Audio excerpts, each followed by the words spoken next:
If you've been following this channel for any amount of time, you know that I've been speaking high and low about Leviathan Wilds. It was my personal favorite game of 2024, and now here in mid-2025, almost inevitably, we have the release of Leviathan Wilds Deepvale, the first expansion to the game, adding a new character, some new quests, a new class, and simultaneously releasing an upgrade pack to bring forth the first edition of Leviathan Wilds to some rebalancing, retweaking, little adjustments here and there, and some component upgrades. And I got it all, and I want to talk about this game because I love it so much. And if you don't mind me spoiling a little bit, it's good. So let's get into it. The best way to look at this trio of products here is like a welcome patch, an optional upgrade, and then additional content. For those rocking the first printing of the game, the upgrade pack includes an expanded rulebook with some replacement cards, retooling certain characters and classes. While none of these are major changes, all are welcome. From the greatly expanded rulebook with examples and clarifiers to the additional utility on certain underpowered characters to the greater emphasis on focus. The upgrade pack is okay, but disappointing in how unnecessary it is. Sure, acrylic mushrooms and stage tokens are cool, a big old metal coin and wooden turtle for the gambler and a turn tracker and slightly cooler looking dice are all technically better, but nothing here really screams luxury. Deepvale is where most people are getting the bang for their buck, and the main focus of this vid, included in which is Edge, the suitably smoke gray new character, more or less an all-rounder, whose emphasis is on flexibility, and then the Harvester, similarly a sort of jack-of-all-trades job that builds up Harvest tracked on a special die, that when it reaches 6, you add a super powerful mega awesome big kablamo attack or zip-zappy movement card to your hand, which, from the point you choose which side to add it to your arsenal, is treated like any other card, then removed to the side only to be regained throughout the game. Beyond that, 7 new missions round out the set. There's part of me that wishes Deepvale added additional content for existing characters and classes, or added some new mechanics similar to the mushrooms that all characters, regardless of the use of Edge and or the Harvester, could partake in, but perhaps retroactively balancing that would have proved too difficult. Okay, so as far as final thoughts, I think the unsung hero is the upgrade pack. One of the things that the original Leviathan Wilds felt like it was lacking was focus on focus. The mechanic where you can increase your numerical values of the cards that you play by 1 if you invest into focusing somehow. And just there weren't enough characters and classes that played with that mechanic, and that was added considerably in here. There's also a couple other tweaks. There are adjustments all around, including Leviathans and the heroes themselves, but for the most part, it's just rounding out the capabilities and making the heroes feel on par with one another. I don't think there's any character that I don't like playing anymore. So upgrade pack, I'm totally into it. If you have second printing or later Leviathan Wilds, I guess it doesn't matter, but for us OGs, I think it's totally worth getting yourself a copy of that. Now, that said, let's talk about the expansion.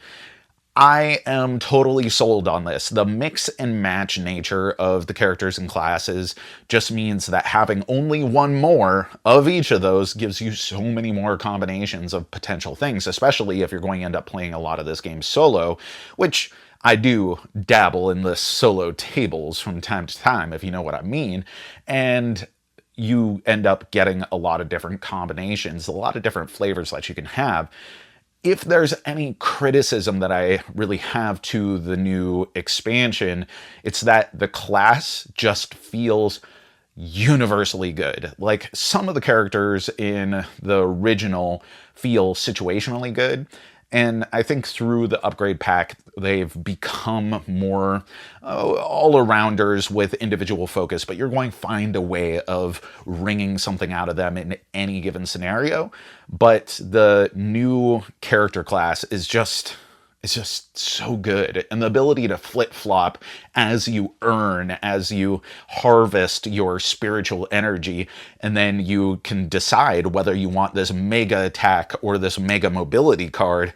Whew, that is so potent to be able to react to your stage. The stages themselves, I haven't found a miss yet, and I love that it's playing with conventions that the game already set up with us.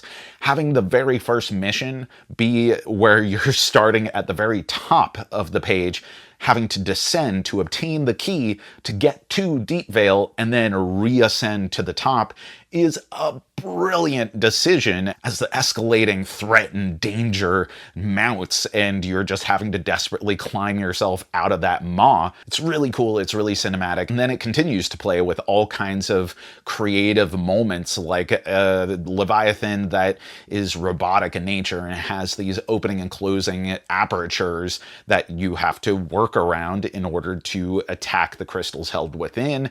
Then you have the personal favorite of mine, which is a pangolin. Already rad. It's a pangolin. Can't go bad with that.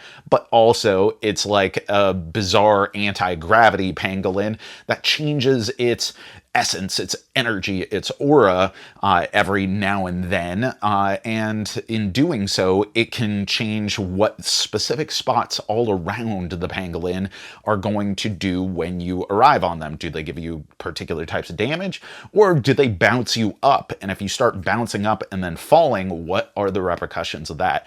Lots of cool puzzles to work around. One thing that I was concerned about in dealing with these tricky levels was like how much of this is going to just be too gimmicky.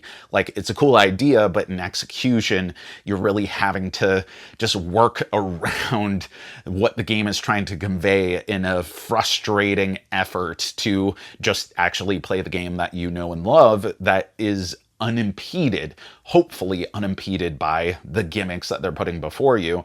Unfortunately, because Leviathan Wilds doesn't have enemies, so to speak, it's the environment that you're fighting against, having these creative and more gimmicky environments didn't amount to frustration for me. In fact, I was just looking forward to, like, what is the new puzzle that I'm going to be having to go up against this time?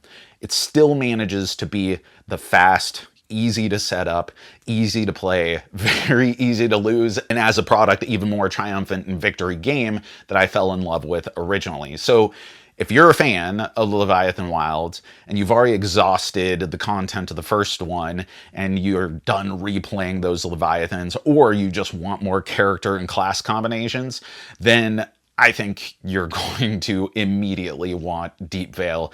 It is exactly what you will love about the first game, and then just notched up just a little bit more. And that's our review. But let me know, what is your favorite character and class combination to play in Leviathan Wilds? Put it in the comments below. And as always, thanks for watching, thanks for supporting, thanks for being such a great community.